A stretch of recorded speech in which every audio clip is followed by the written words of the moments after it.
우리가 신앙의 집을 짓자라는 그런 비유로 12개의 기둥을 세워야 된다라고 말씀하면서 하나씩 말씀을 드리고 있는데요. 오늘 말씀드리는 이 기도라고 하는 이 기둥은 12개 중에 하나가 아니라 이 기도의 기둥이 세워지지 않으면 이 신앙이라고 하는 집이 아예 세워지지가 않습니다. 특별히 중요한 것이 아니라 유일하게 중요하다고 말해도 과언이 아닙니다. 이 기도의 기둥이 반드시 세워져야 우리의 신앙이라고 하는 집을 지을 수가 있는 것입니다.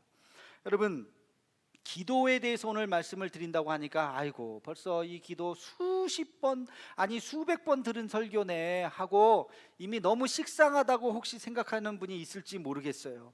저도 여러 번 말씀을 드렸고 기도에 대해서 말씀을 다시 한번 준비하려다 보니까 생각보다 참 어렵다, 이 기도를 또 어떻게 말씀을 드려야 될까, 그런 고민을 저도 했었습니다. 그런데 여러분, 기도를 말로 전한다고 하는 것, 설교로 전한다는 것, 이 자체가 사실은 말이 안 된다는 생각을 했어요. 여러분, 자전거를 배우는데 책으로 배우는 사람이 있어요? 책을 한 권 딱 읽으면 자전거, 나 이제 자전거 탈 줄 알아. 여러분, 그렇습니까? 수영을 배우는데 무슨 책으로 배워요? 책 한 권 딱 읽으면 수영 다 할 줄 알아요?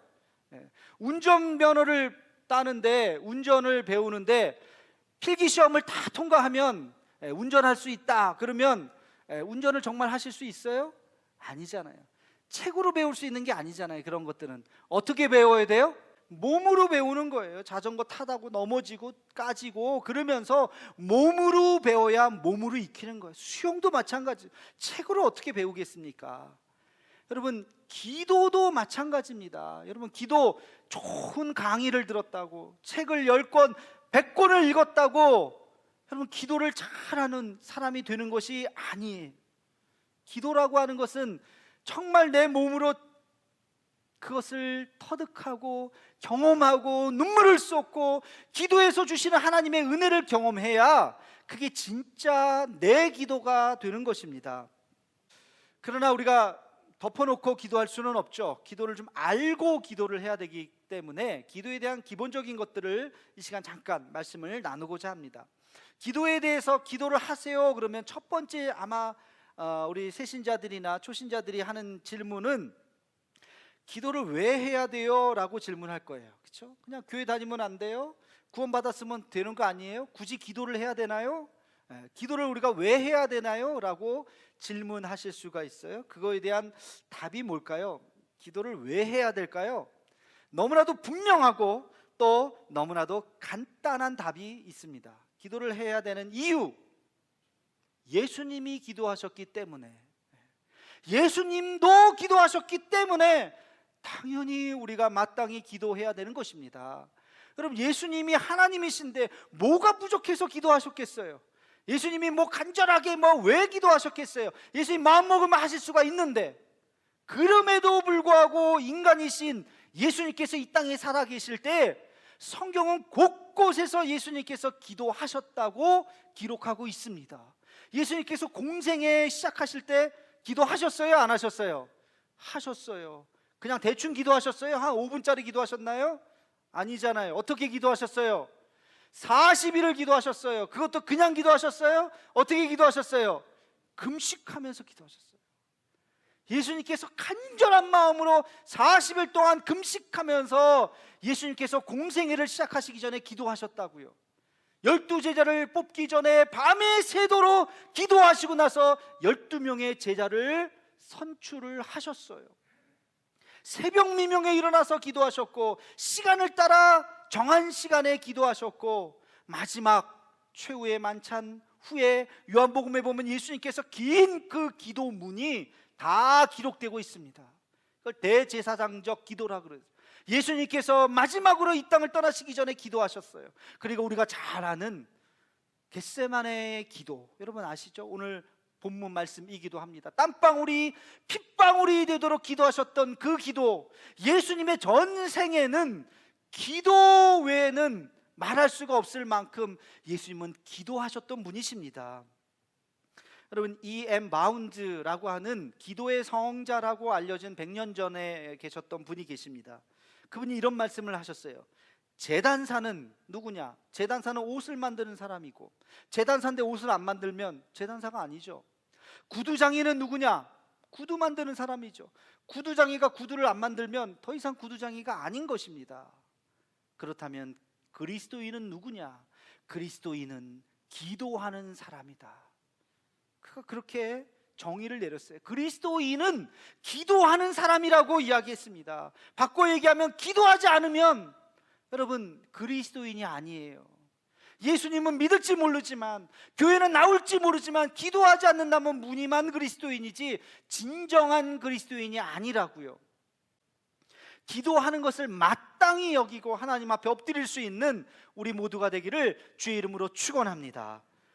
두 번째 질문, 조금 더 본질적인 질문을 할 수 있습니다. 자, 그러면 기도할 때 어떤 일이 일어납니까? 어떤 일이 일어나기 때문에 우리가 기도해야 됩니까? 그냥 기도는 의무감으로 마땅히 해야 되니까 그냥 형식적으로 앉아서 기도하는 것입니까? 아니지요. 기도에 유익이 있다는 것입니다. 그렇기 때문에 우리는 기도해야 한다는 것입니다. 기도의 유익이 뭘까요? 많습니다만 두 가지로 간단하게 정리를 해보도록 하겠습니다. 여러분, 기도의 유익 첫 번째는요, 기도를 하면 하나님의 마음을 알 수 있습니다. 누구의 마음을 알 수 있다고요? 하나님의 마음.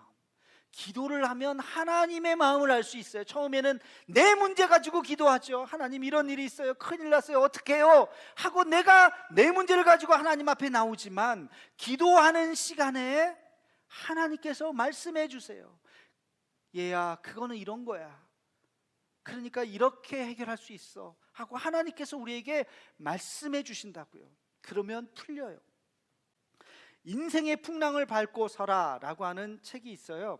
어느 목사님의 설교집인데, 예전에 제가 참 그걸 재밌게 제목부터 그래서 재밌게 읽은 기억이 나서 말씀을 준비하다가 다시 한번 그거를 들춰봤습니다. 그 중에 이런 대목이 나옵니다. 실화예요. 지적장애를 가지신 어머니가 계셨어요.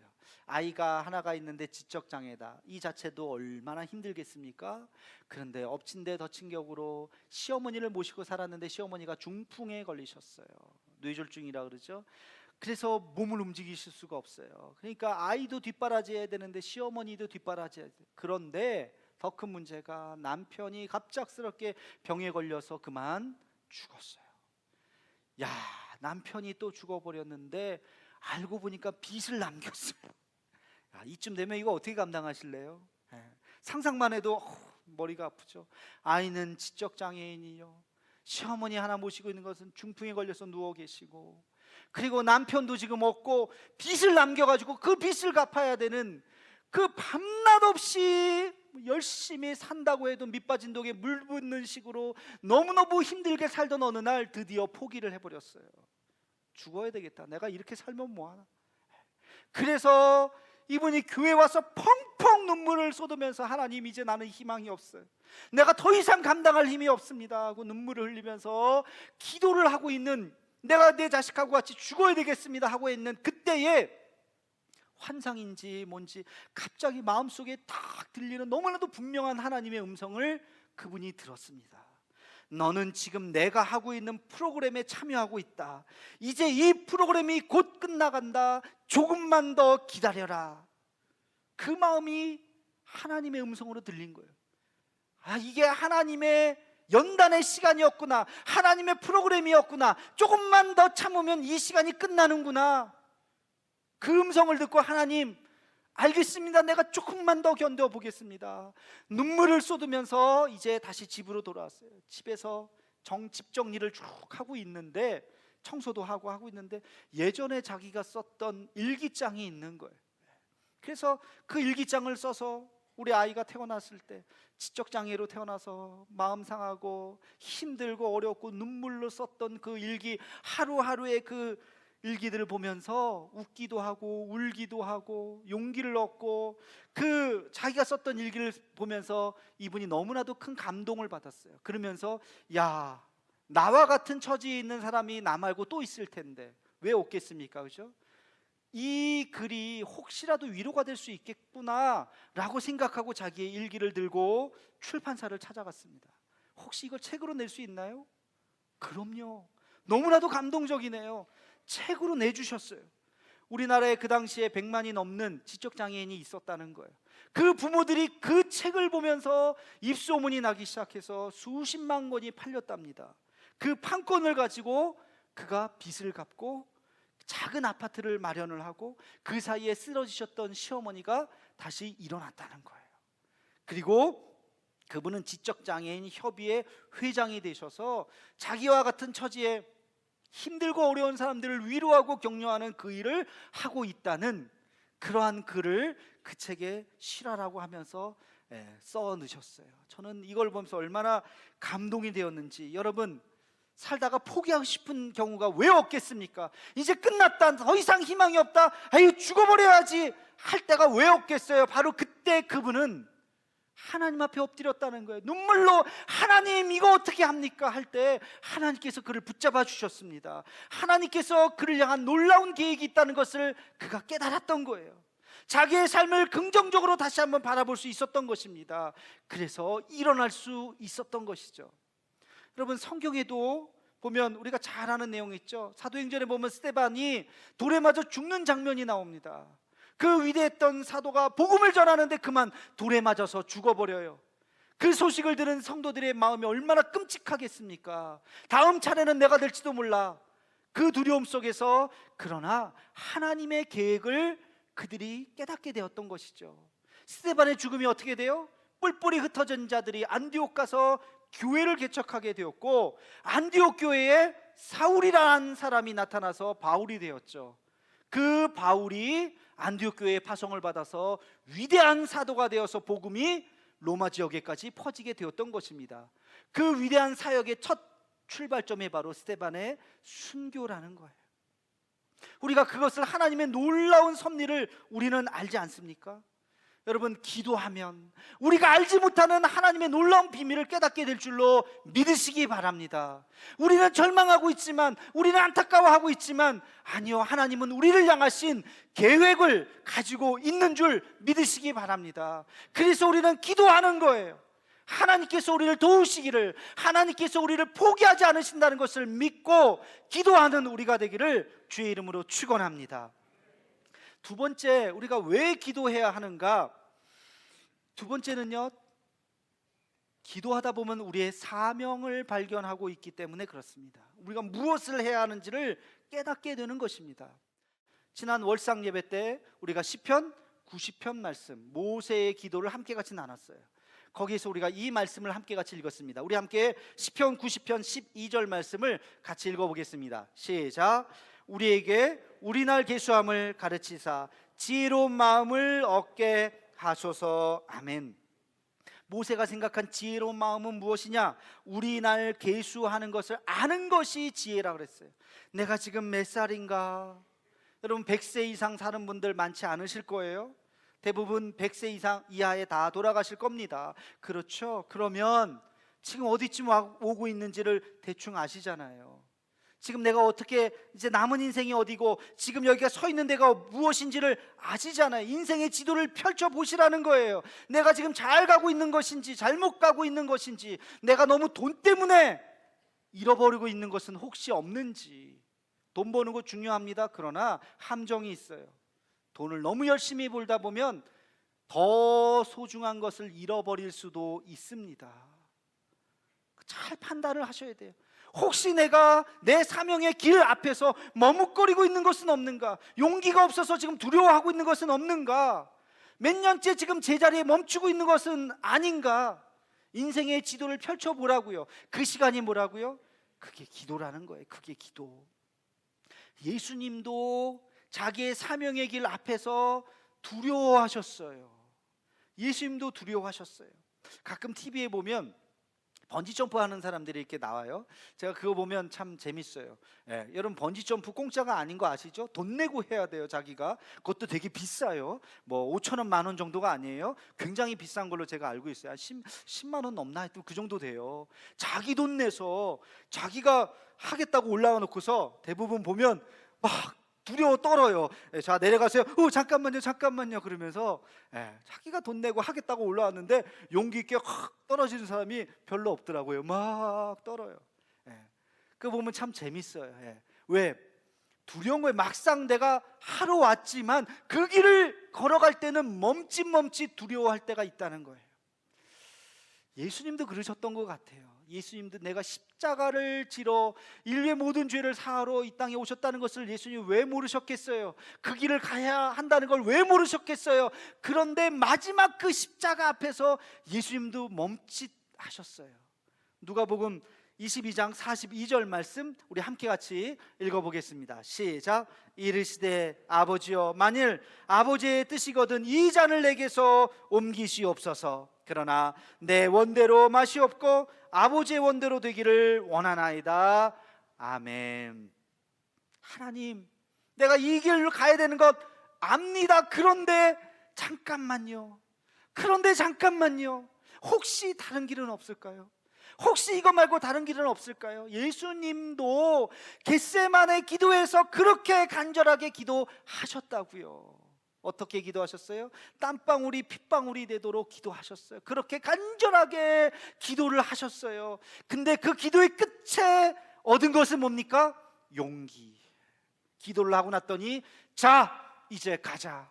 나는 나의 길을 걸어가겠노라. 십자가로 당당히 가셨습니다. 여러분, 이게 바로 기도의 능력인 것입니다. 이게 바로 기도의 힘인 것입니다. 포기했던 인생이 기도하면 다시 용기를 얻게 될 줄로 믿습니다. 절망했던 인생이 기도를 통해서 다시 소망을 얻게 될 줄로 믿습니다. 여러분, 그게 기도입니다. 기도해야 되는 이유가 바로 여기에 있는 것이에요. 때때로 우리가 힘들고 의기소침해지고 그리고 마음 상하고 아프고 그러죠. 그럴 때 우리는 기도해야 되는 거예요. 하나님께서 우리에게 기도하는 심령 가운데 용기를 주실 줄로 믿습니다. 여러분의 사명이 무엇입니까? 혹시 그 길 가다가 잃어버린 것 아니에요? 여기가 어디지? 내가 지금 어디 와 있지? 인생의 지도를 다시 한번 펼쳐보시기 바랍니다. 그리고 머뭇거리지 말고 용기를 가지고 힘을 가지고 주님, 내 길 잃어버리지 않겠습니다. 이 길로 마지막까지 걸어가겠습니다. 하나님 앞에 예수님처럼, 우리 예수님도 그렇게 엎드려서 기도하셨는데 어떻게 감히 기도하지 않고 그 길을 걸어가시겠습니까? 하나님 앞에 기도할 수 있는 우리가 되기를 주의 이름으로 축원합니다. 마지막 우리 세 번째 기도에 대해서 이런 질문을 할 수가 있어요. 기도를 언제 어떻게 해야 되죠? 라고 기도의 형식에 대해서 질문할 수가 있습니다. 기도의 형식에 대해서 혹시 물어보신다면 저는 할 말이 없어요. 기도는 형식이 없다. 기도에 무슨 형식이 있겠어요? 만약에 굳이 말하라고 한다면 한 가지 형식밖에 없어요. 기도의 형식은 진실하게 하나님 앞에서 거짓 없이 진실하게 기도한 것만이 기도의 유일한 형식이라면 형식인 것입니다. 예수님께서 제일 싫어했던 사람이 바로 바리새인들이잖아요.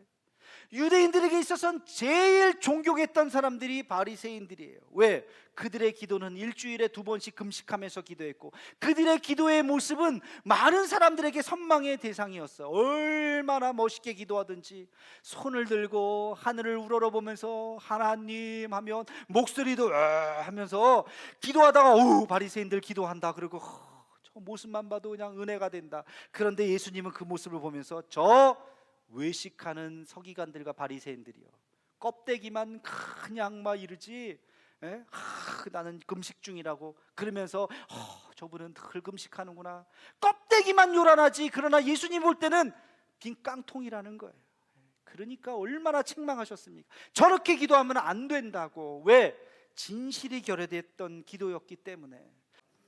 여러분, 물론 기도에 훈련이 필요해요. 훈련 때는 오래 기도하는 것도 훈련을 받아야 됩니다. 그러나 중요한 것은 기도는 진실하게 또 간절하게입니다. 여러분, 기도를 생각할 때마다 두 가지의 예수님의 기도의 이미지를 생각했으면 좋겠어요. 첫 번째는 마가복음 1장 35절입니다. 우리 함께 같이 마가복음 1장 35절 읽겠습니다. 시작. 새벽 아직도 밝기 전에 예수께서 일어나 나가 한적한 곳으로 가사 거기서 기도하시더니. 아멘. 예수님께서 언제 기도하셨대요? 새벽에 기도하셨대요. 여기는 새벽이라고 하는 시간이 중요한 것이 아니라 왜 새벽에 기도하셨느냐가 중요합니다. 왜 새벽에 기도하셨을까?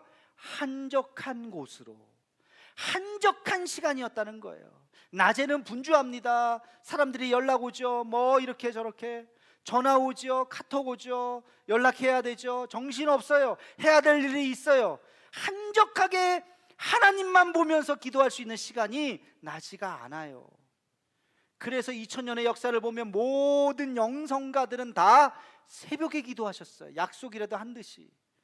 약속이라도 한 듯이 새벽 시간에 그들은 하나님 앞에 기도했어요. 모든 영성가들이 다 그렇습니다. 가장 한적한 시간이고 가장 내 마음을 하나님 앞에 드릴 수 있는, 아무도 방해받지 않는 시간이 그 시간이기 때문에 그렇습니다. 여러분, 그래서 여러분들도 그게 새벽이든 또 사람에 따라서 밤늦게 될 수도 있겠죠. 그러나 방해받지 않는 시간, 오직 주님만을 바라볼 수 있는 시간이 있기를 주의 이름으로 축원합니다. 그 다음에 또 하나의 상징은 누가복음 22장 44절 말씀, 오늘 본문 말씀 우리 함께 같이 읽겠습니다. 시작.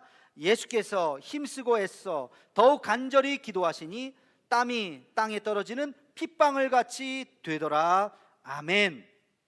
여기서 우리가 이미지로 생각하는 것이 핏방울일 수 있겠지만 아니요, 핏방울보다 더 중요한 표현이 나와요.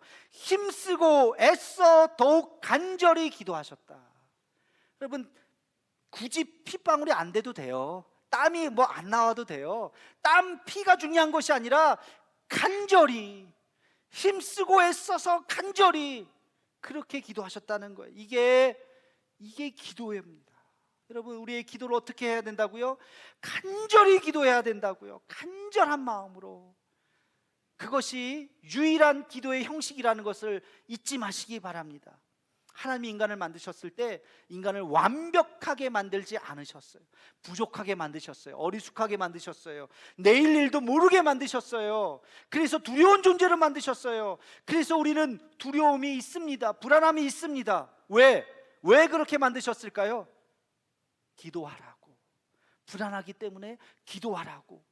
불안하기 때문에, 두렵기 때문에, 내일 일은 모르기 때문에 오늘 엎드려 기도하라고 하나님께서 인간을 그렇게 불완전한 존재로 만드신 것입니다. 그래서 우리는 날마다 엎드려야 돼요. 그 2% 부족한 것을 거룩한 하나님의 마음으로 채워야 됩니다. 이것이 채워질 때 우리에게는 담대함이 있는 거예요.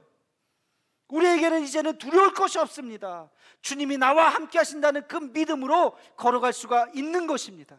여러분, 기도는 진실하게 그리고 간절하게 기도해야 되는 것입니다. 그리고 마지막으로 한 가지, 기도는 어떤 마음으로 기도해야 될까요?